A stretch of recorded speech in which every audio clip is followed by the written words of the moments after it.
इस वक्त की बड़ी खबर जम्मू कश्मीर से आ रही है, जहां पर मिलिटेंटों ने सीआरपीएफ बंकर पर फेंका ग्रेनेड। सोपोर के चौक में एसबीआई बैंक के करीब ये ग्रेनेड फेंका गया। अब्दुल रशीद डार और गुलाम मोहम्मद लोन नामी दो शहरी मामूली तौर पर जख्मी हुए हैं। आपको ये खबर जम्मू कश्मीर के सोपोर से बता रहे हैं कि जहां पर मिलिटेंटों ने सीआरपीएफ बैंकर पर ग्रेनेड फेंका है और इस ग्रेनेड हमले में अब्दुल रशीद और गुलाम मोहम्मद लोन नामी शहरी मामूली तौर पर जख्मी बताए जा रहे हैं।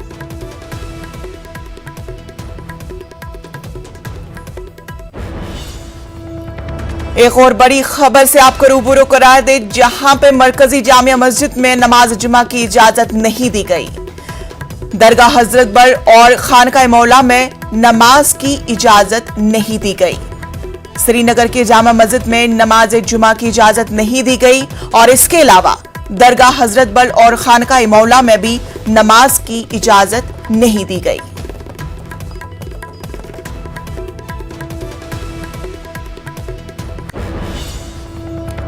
और एक बड़ी खबर जम्मू कश्मीर से आपको बता दें कि जहां पर किश्तवाड़ में एक और मिलिटेंट गिरफ्तार किया गया है। पुलिस ने एक और मिलिटेंट की गिरफ्तारी अमल में लाई है। आपको बता दें ये खबर किश्तवाड़ से आ रही है, जहां पे सिक्योरिटी फोर्सेस ने एक और मिलिटेंट को गिरफ्तार कर लिया है और ये गिरफ्तारी पुलिस ने अंजाम दी है।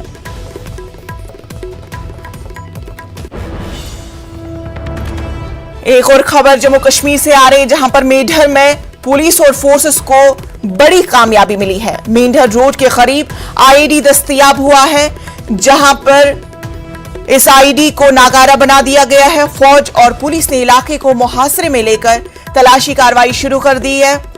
यह खबर मेंढर से आ रही है, जहां पर फोर्सेस को आईडी दस्तयाब हुआ है। फौज और पुलिस ने इलाके को मुहासरे में लिया है।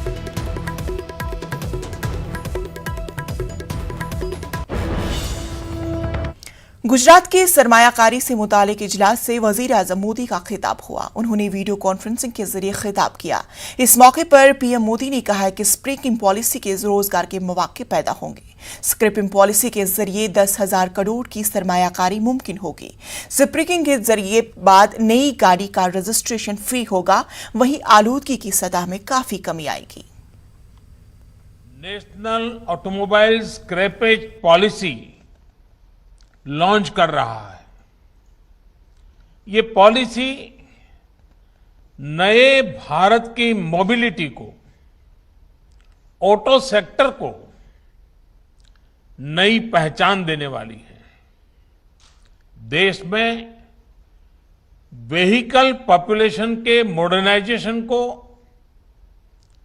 अनफिट व्हीकल्स को एक साइंटिफिक मैनर में सड़कों से हटाने में ये पॉलिसी बहुत बड़ी भूमिका निभाएगी। देश के करीब करीब हर नागरिक, हर इंडस्ट्री, हर क्षेत्र पर इससे सकारात्मक परिवर्तन आएगा।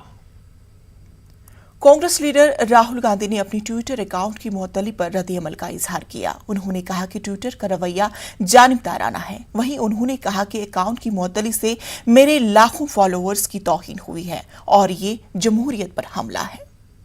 In our political process, a company is making its business to define our politics, and as a politician, I don't like that. This is an attack on the democratic structure of the country. This is not an attack on Rahul Gandhi. This is not, simply shutting Rahul Gandhi down. I have 19-20 million followers. You're denying them the right to an opinion. That's what you're doing. So this is not only patently unfair,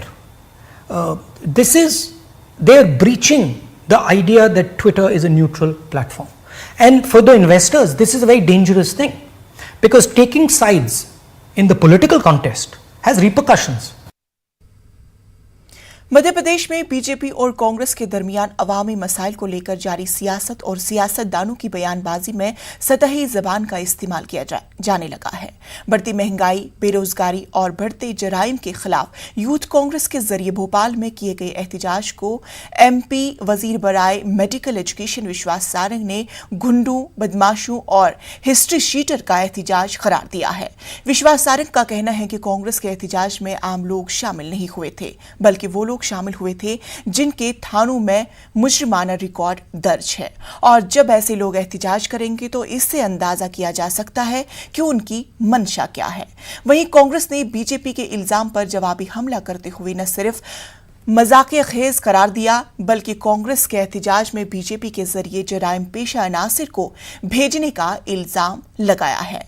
Congress तर्जुमान Vibha Patel का कहना है कि BJP में झूठ और फरेब के साथ गैर मुहज्जिब जबान का इस्तेमाल करने की तरबियत दी जाती है और वजीर मौसूफ ने इसी का मुजाहिरा किया।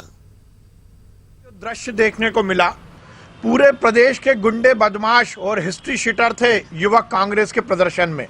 एक भी आम जन नहीं था, एक भी वो युवा नहीं था जो प्रदेश में सुव्यवस्था लाना चाहता है, एक भी वो युवा नहीं था जो देश प्रेम की भक्ति से अपने जीवन को जीना चाहता है। आप उठाकर देखिए, एक एक कांग्रेस का कार्यकर्ता इस मध्य प्रदेश का हिस्ट्री शीटर था जिसके थानों में रिकॉर्ड है।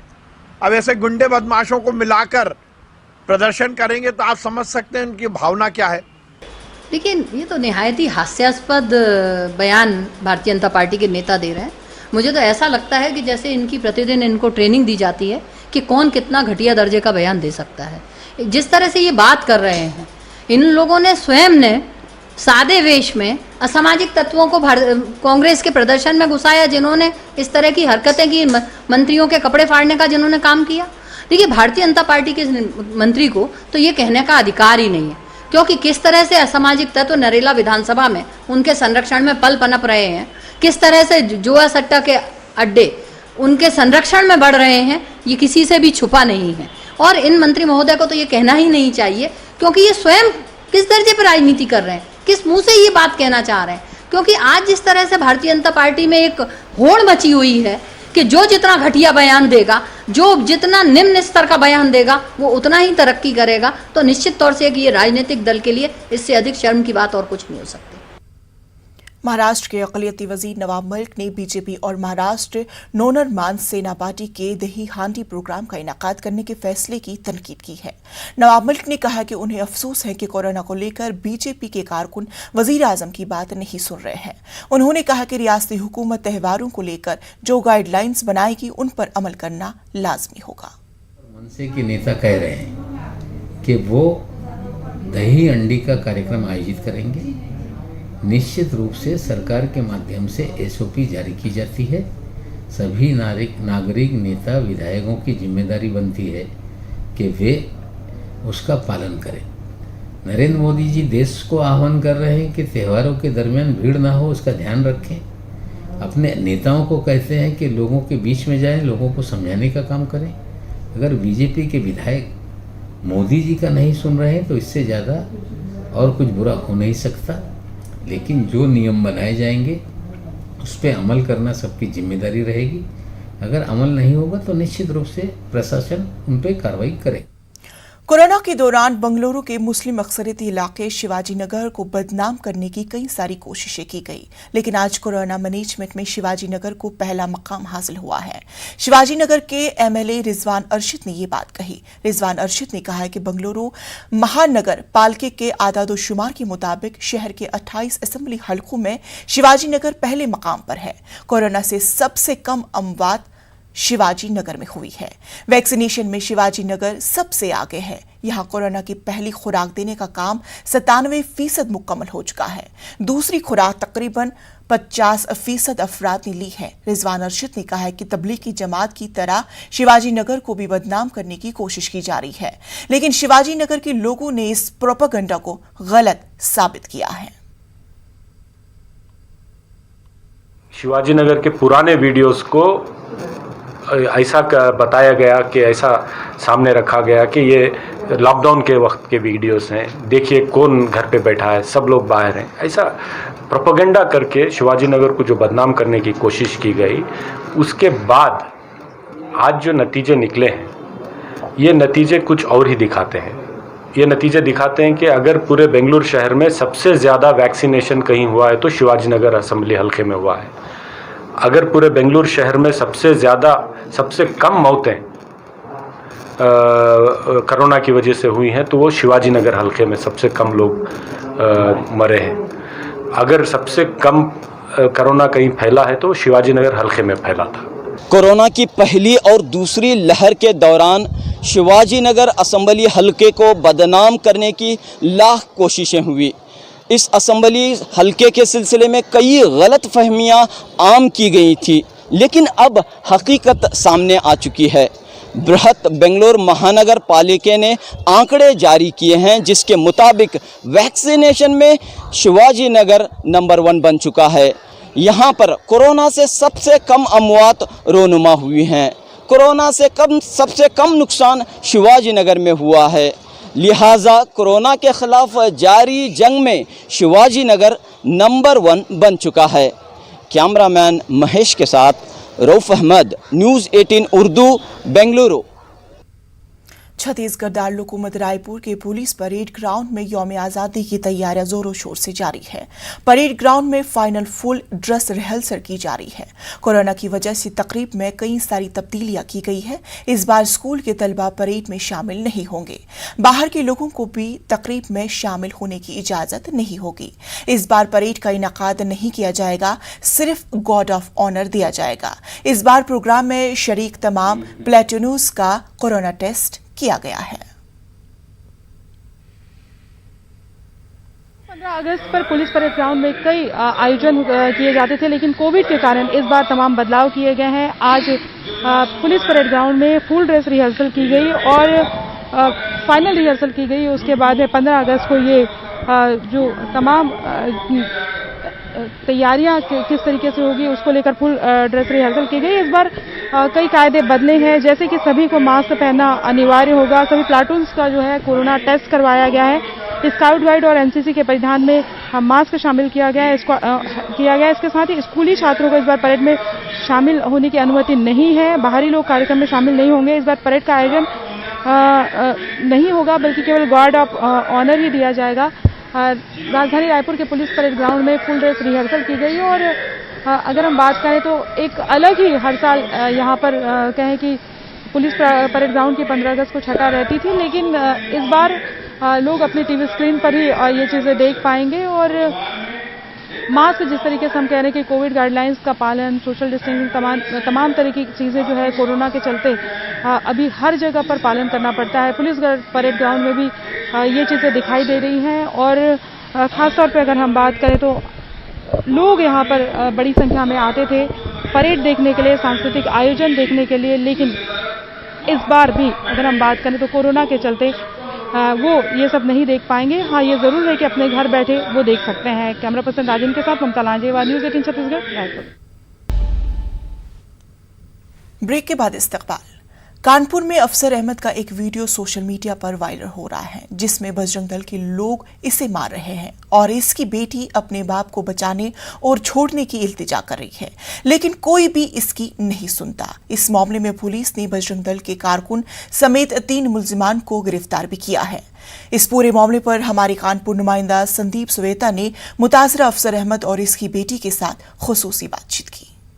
बर्रा थाना क्षेत्र के अंतर्गत जिस तरह से एक वीडियो वायरल हुआ जिसमें एक मुस्लिम युवक अफसार अहमद की पिटाई हुई, जिस तरह का ये वीडियो है वो मानवता को शर्मसार करने वाला है और ये आरोप लगाया गया था कि धर्मांतरण के नाम पर पैसे देने की बात की गई है, लेकिन ऐसा कुछ भी यहाँ नज़र नहीं आ रहा। मैं इस वक्त अफसार अहमद के घर पर मौजूद हूँ। आप देख सकते हैं कि किस तरह का इनका घर है, किस तरह से ये ज़िंदगी गुजर बसर करते हैं और इन पर ये आरोप लगाया गया और इनके रिश्तेदारों पर कि धर्मांतरण का ये मामला था। बजरंग दल के लोग आए और पिटाई कर दी। जिस तरह का ये वीडियो वायरल हुआ, हमारे साथ अफसार अहमद खुद मौजूद है, उनसे बात करते हैं। अफसार जी, जिस तरह से ये वीडियो आया है और आपकी उसमें पिटाई दिखाई दी है, कौन ये लोग थे, क्या हुआ था, किस तरह?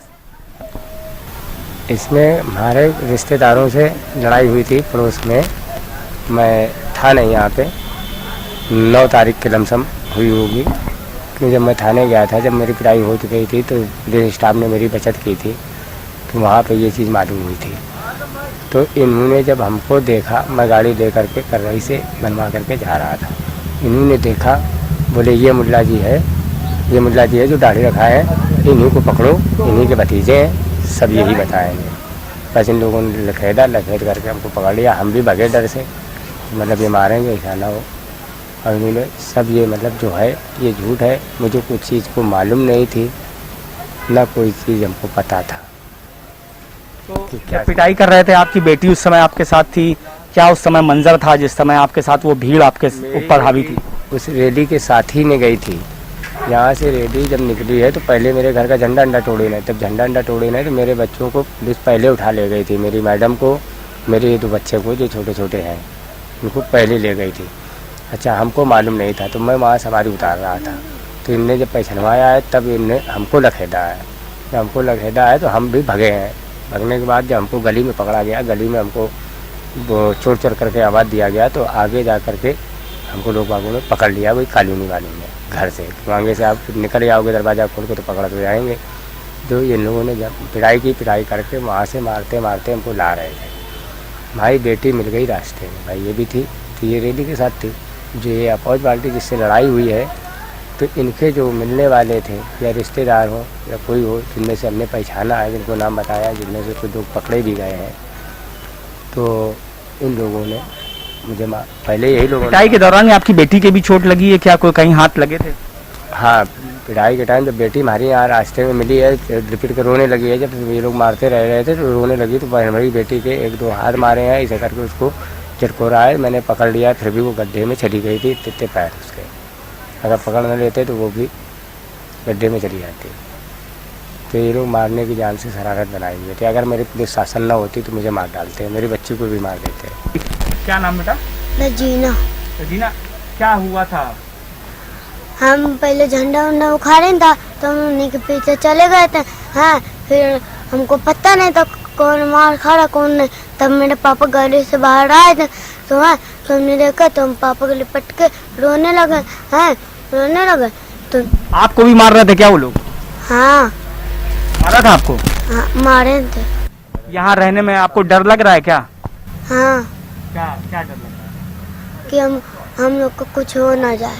कानपुर से संदीप सविता, न्यूज़ 18 उर्दू। अब इस मामले में कौमी अक़लियती कमीशन ने आज खुद नोटिस लिया है। अक़लियती कमीशन ने कानपुर के पुलिस कमिश्नर को खत लिखकर कई जवाब भी तलब किए हैं।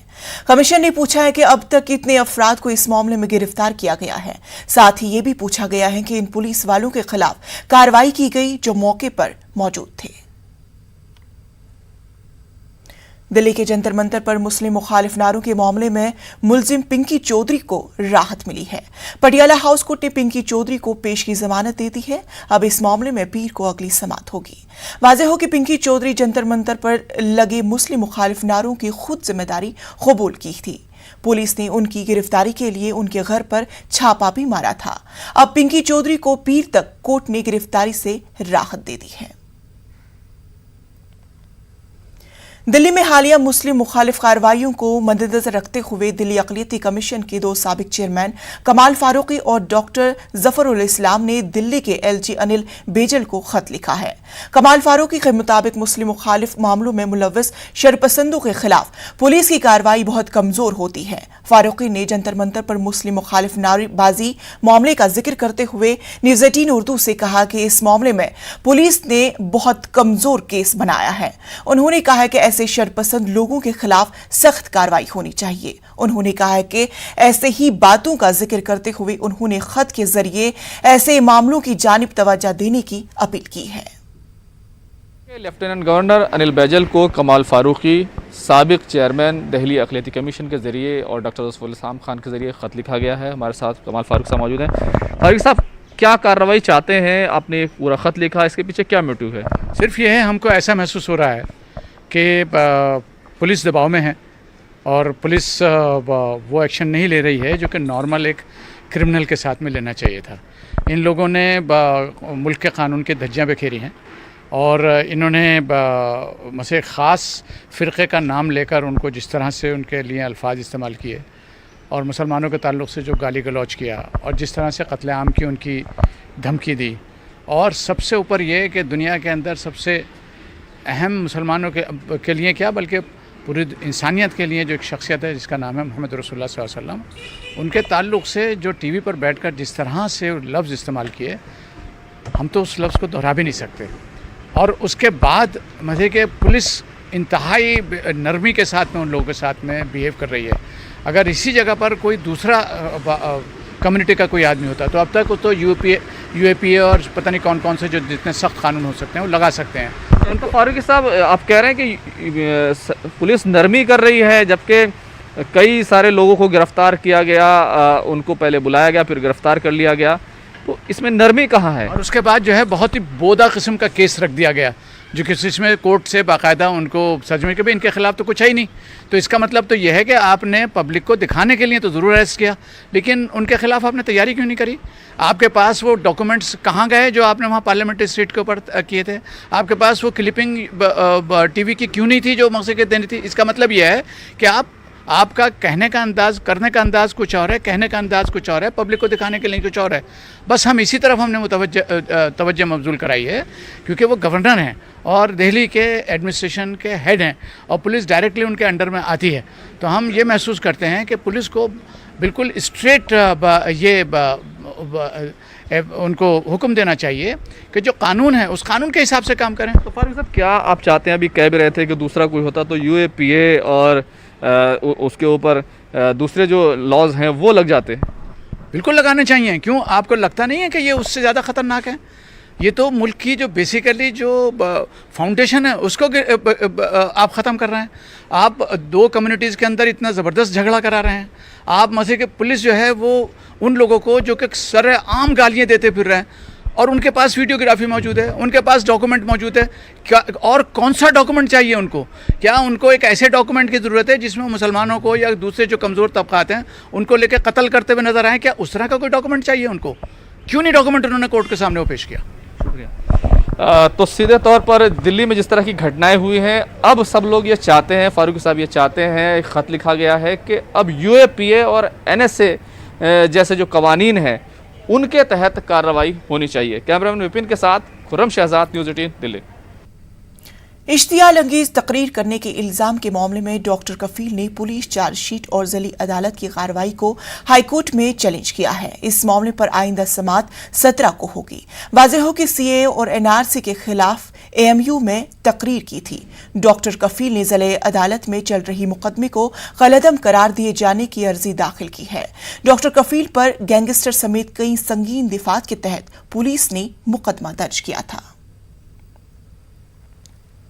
दिल्ली में वाक़े द्वारिका में हज हाउस की मुखालफत में एहतजाज करने वालों के खिलाफ द्वारिका के बाशिंदों ने एतराज जताया है। हज हाउस की मुखालफत में एलजी अनिल बेजल को खत लिखने वाले एडीआरएफ के खिलाफ द्वारिका के बाशिंदों ने मोर्चा खोल दिया है।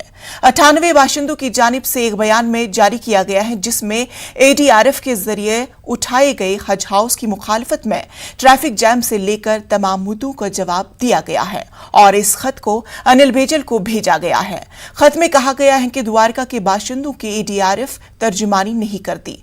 हज हाउस के खिलाफ एहतजाज फिरकावाराना हम आहंगी को नुकसान पहुंचाएगा।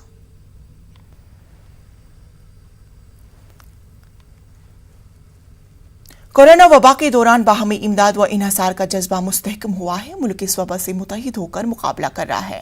टीकाकारी के ऐलान के बाद हम बेहतर ताउन करें, जिससे हम कोरोना को मात देने की जानिब कदम बढ़ा सके। नेटवर्क 18 इस मुहिम में हर कदम पर आपके साथ रहेगा। जब तक सभी महफूज नहीं, तब तक कोई महफूज नहीं होगा। इसी सोच की बुनियाद पर हमारी मुहिम संजीवनी का मकसद ये यकीनी बनाना है कि वैक्सीन पाना सभी हिंदुस्तानियों का हक है।